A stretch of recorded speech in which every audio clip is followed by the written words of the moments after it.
To River Maya as they make an appearance here at our store.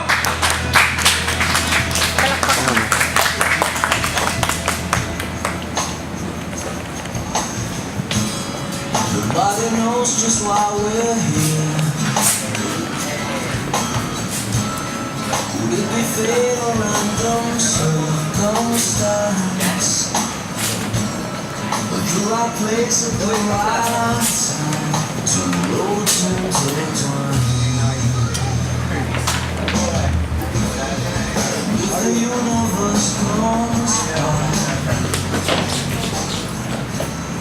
together lives to make us feel fine. Alright, now we are all here. We bid a warm welcome to the band River Maya here at our shop in Gramophone. For those of you who don't know who they are,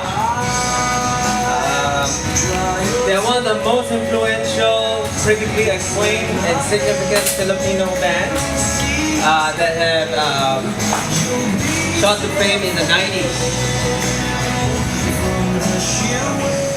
They formed in 1994 and they are one of the several bands who spearheaded the 90s Philippine alternative rock explosion.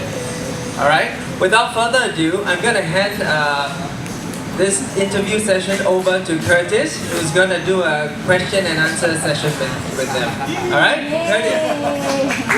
Hi guys. Hi, so nice to meet you and so nice for you to be back to Singapore again. I'm sure tonight is going to be great and wild. Yeah. Okay, so as usual, hi, I'm Norby, right? I'm Curtis.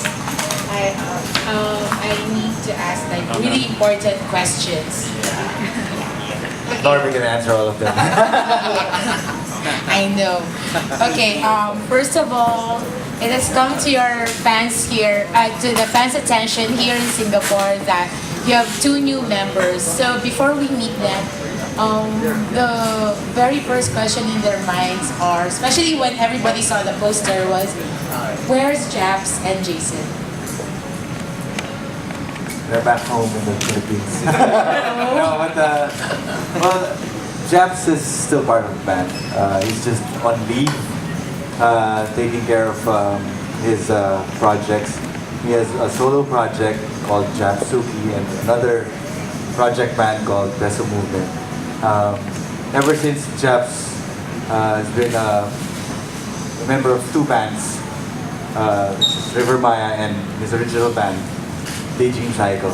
Yes. So after 10 years of being in the band, he wanted to do something else, aside from River Maya. So try something new for himself. So there. So he's been on leave since last year. Last year. Yeah. Okay. And Jason. Who's that? Jason is no longer part of the band. Okay. Yeah, he's a talented guy. Just didn't work out, We tried for 3 years to make things work with him, but it's like the auditions were never over in his case. So it came to the point where we had to move on, and that's that. Okay, so for Mike and Mark, when Jason exited the band and then Jap said he was gonna go on leave, what was the first thought in your mind? That suddenly there's only like two constant members of the band remaining.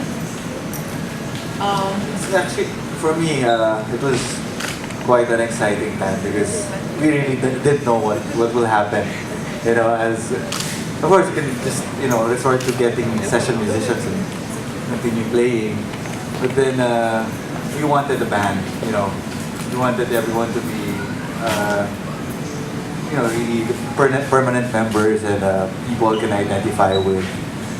So we decided to continue on by getting new members. They're not really new members because Mark will explain later how. Yeah, actually, Mark, didn't you think when you first realized that there's only you and Mike again? Again? Well, I can relate to what Mike's saying about the times being exciting because in my case, I experienced the same thing in '98 when Bamboo left, and then when Nathan left, and throughout all the lineup changes, it's always been like a fresh start for the group. And we're celebrating our 18th year this year. I think I consider myself to be the luckiest member because it's really not what matters to River Maya is all the members that come into the band and who are on the same page with me and Mike or whoever is the current lineup. And the point of everything is to make music and perform live. So as long as we can do that, there's really no problem. Because we've been doing this since we were in high school Yes. or grade school without getting paid. We just enjoy doing it. So as long as we can find people who believe in the same thing, there's really no problem. So again, this time, disbanding was never an option. It was never considered. No. Okay, yeah. So, finally we come to Norby and Ryan. So, maybe you guys can introduce them to us because some of us knew of them, but we don't really, Okay. So let's start with Norby. Norby has been my batchmate in school since first grade. So I've known him since 1980 something. And he was actually when we had our first band in high school, first year high school. We were bandmates, and he's the guy who taught me how to play the drums first. My first drum instructor. But I was the one who was given the drum set that year for Christmas, so I ended up being the drummer. Okay. And he switched to bass. And in recent years, he's been sessioning also for jams. And Ryan naman, as early as 98, he was already sessioning in my place whenever I would get sick or do my schoolwork. So we've been working with Ryan since 98 and several times also after.